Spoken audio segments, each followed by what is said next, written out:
He started off in the dirt and ended with his hands up in the air, praising God. It took a conscious decision for him to go from where he started to where he was. And there's a pattern that we find in laments, but before we go there, I need to share this. This next picture is very personal to me because God gave me this image right here.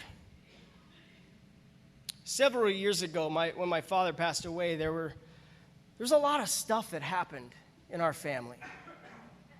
And I found myself in Psalm 22 crying out, God, why have you forsaken me? Why have you forsaken us? Why now? Why this? And I got this picture.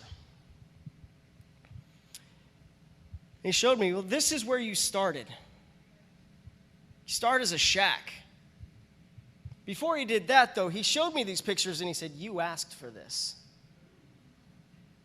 I said, what do you mean, Lord? What do you mean I asked for this? I assure you I did not.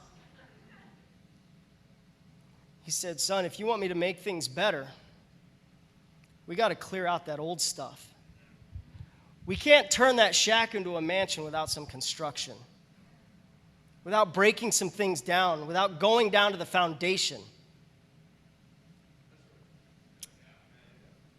He would let me stay there, and I could cover up some of the holes.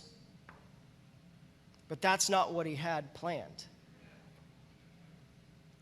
And so I didn't realize that over the next several years, I'd find myself personally in this pattern of laments. Throughout laments, we see this pattern where they start off cursing and crying about their situation. But then they remember who their God is. They wipe the tears, they dust themselves off, and then they praise because they know God isn't done with their situation yet.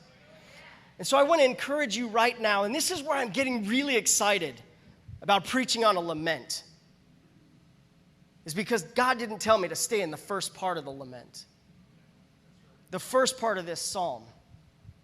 But we do have to acknowledge it.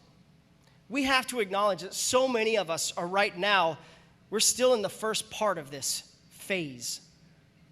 Some of us who are at home, some of us who are here, we're stuck in this first part. But I want you to know that you don't have to stay there. The process that we learned throughout Scripture, the pattern, is acknowledge, see where you're at, recognize it, and don't be satisfied with it. Wipe yourself off, wipe the tears from your eyes, and say, this is my God.